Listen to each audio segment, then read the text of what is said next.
My name is Audrey Nichols. I was 32 when my phone lit up at 10:47 at night. The screen read, Sophie, emergency only. She was 7 years old. I answered on the first ring. Under crackling static and wind against glass, I heard the smallest voice. Almost nothing. I'm alone, Auntie.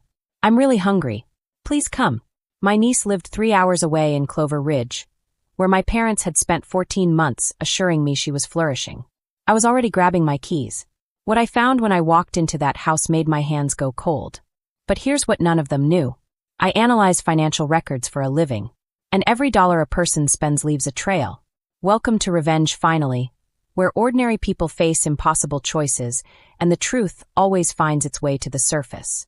If stories about protecting the ones who can't protect themselves brought you here, drop a comment and subscribe. Let's get into it. I drove all 3 hours with the wipers maxed and both hands locked on the wheel. People who know me will tell you I don't unravel. I left home at 19 with one duffel bag and built a forensic auditing firm in Whitmore County the slow, careful way. You learn that anger never recovers stolen money. Precision does. So I didn't spiral. I just drove. Somewhere past the Dalton overpass, I let myself ask the question I'd been swallowing for months. How does a 7-year-old end up whispering into a phone at nearly 11 at night? I'd given Sophie that phone myself, a cheap prepaid model, the winter after her mother Nina passed. My mother Beverly had laughed. She has us, Audrey. What does she need that for? I insisted anyway. Old habit. I'm the one in this family who plans for what nobody else expects. For over a year, every request to visit was met with the same warm, practiced answer. Sophie was adjusting. Sophie needed consistency. Too many faces would overwhelm her. I believed them because believing was easier and because the alternative kept me awake at 3 a.m. The porch light was off when I arrived. Beverly had kept that light burning for 26 years. A dark porch looks neglected, she always said. The door opened on its own. Inside, the house was cold in the way a home gets when heat is treated as optional. Sophie sat on the bottom step in a thin long-sleeve shirt and mismatched socks, the little phone clutched in both hands like something she might lose. She looked up at me and didn't cry. That was the part that broke something in me. A 7-year-old who has learned not to cry has learned something no child that age should know. They went to the casino, she said quietly. Grandma said they'd be late. I asked when she'd eaten. She had to think about it. That pause was its own answer. The refrigerator held expired yogurt, a mustard bottle, and the end of a bread loaf. The pantry had a padlock on it. A padlocked pantry. In a house with a brand new flat screen glowing in the next room. I scrambled the only 2 eggs I could find.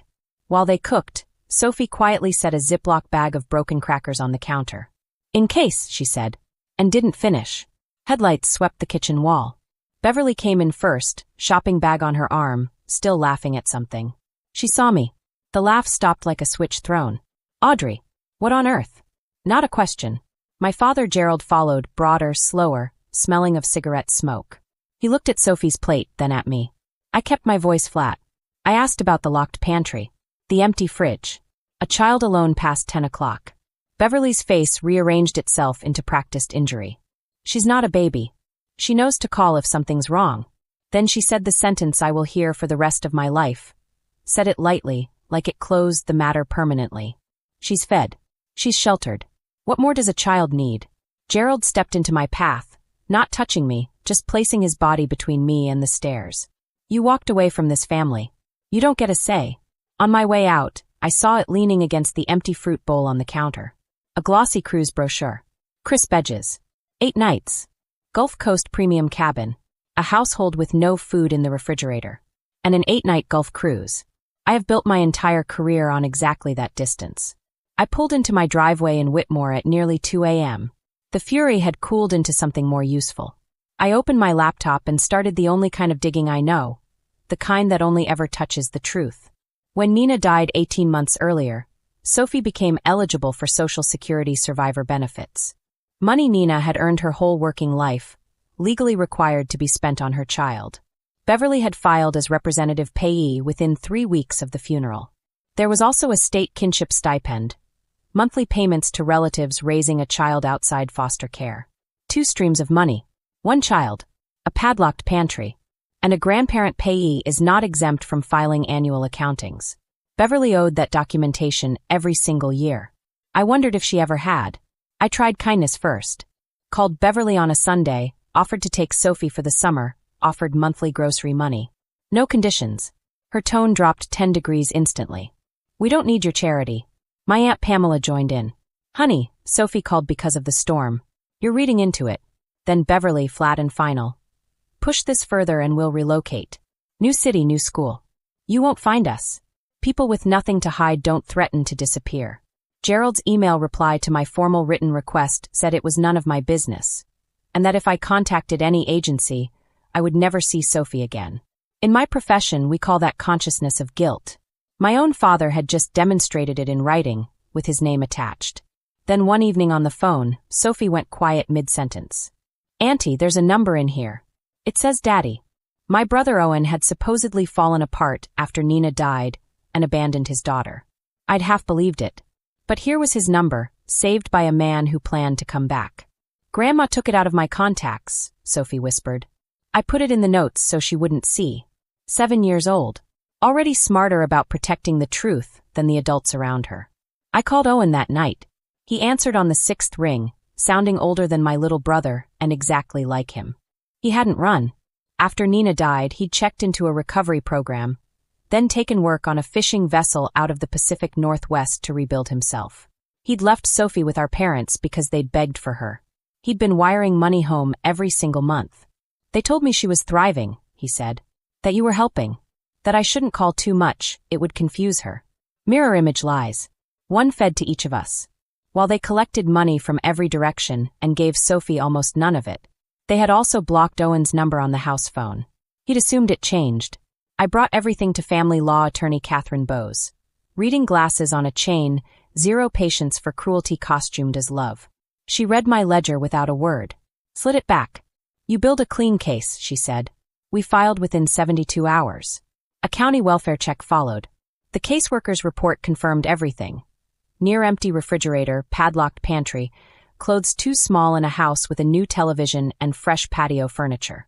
And the detail that stopped her entirely. Hidden in Sophie's backpack. Under her mattress. Folded in a coat pocket. Small, careful stashes. Crackers. Half a granola bar. A wrapped, saved sandwich. A child who hoards food has learned that food is not guaranteed. The report said, chronic neglect and food insecurity in a home with apparent discretionary income. 4 words. The entire case. Bank records, pried loose by court order, confirmed my ledger dollar for dollar. The cruise booked 4 days after a benefit deposit. Casino withdrawals clustered every first of the month. The line for Sophie's actual needs was nearly blank. And Sophie's little phone, flagged as evidence from week 1, showed 16 attempts to reach me or her father. The failed calls lined up exactly with the nights her grandparents had the phone for charging. A toy they'd dismissed had been keeping the truth the whole time. Millfield County Family Courthouse. Fluorescent lighting. Bad coffee. Everyone who mattered. Beverly wore a soft blouse and a small silver cross, the costume of a woman who only ever loved. Her attorney opened with stability repeated like a magic word. Devoted grandparents on a fixed income. An absent son. A bitter aunt arriving too late out of spite. Then Catherine stood and walked the court through the record. 1 page at a time. No speeches. Just dates and dollars.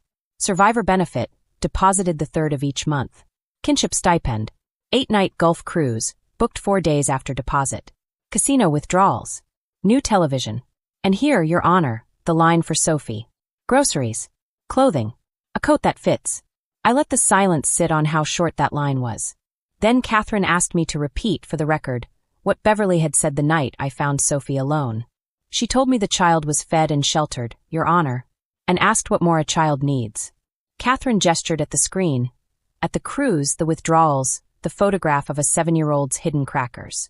We now know precisely what Mrs. Harlow believed a child needs. The record shows what she spent that child's money on instead. The gallery went silent in a way that had nothing to do with courtesy. Beverly broke. Practiced tears first. Then blame. Owen left her, we never asked for this. Then self-pity. Then, when none of it moved the judge's face, the anger that had been underneath everything the whole time. She turned across the room to me. You ungrateful little thing. You always thought you were better than us. Gerald leaned forward. Same posture. Same line from my entire life. You walked away from this family. You don't get a say. The judge set down her pen. Mr. Harlow. The say is mine. And I've seen the record. For the first time, my father's certainty met something harder than itself. The whole room heard it crack. The ruling was direct. Neglect and benefit misuse, substantial and well documented. Sophie removed that same day. Custody awarded to Owen. Me named temporary co-guardian, so Sophie would never again be one closed door away from family. The financial matter referred for full agency review and mandatory repayment. That first evening, Owen and Sophie and I ate dinner at my kitchen table in Whitmore. Roast chicken. Too many vegetables. A store cake for no reason except that we could. Sophie ate carefully at first, like she wasn't sure it would last. Then slowly, like maybe it would. She wore a coat that fit. It hung by my door where she could see it. She doesn't hide food anymore. It took months, a counselor, and a lot of ordinary dinners. But the hiding stopped. They weren't monsters. They were two people who decided a child's needs were smaller than their own comfort, and told themselves a warm lie until a cold ledger made it impossible. Blood made us relatives. Showing up in a rainstorm and refusing to look away. That made us a family. If this reminded you that quiet courage and a clear record can protect a child when good intentions alone cannot, take that with you. Check on the kid nobody else is checking on. Smash like, subscribe, and drop your story in the comments. Click the next video. I'll see you there.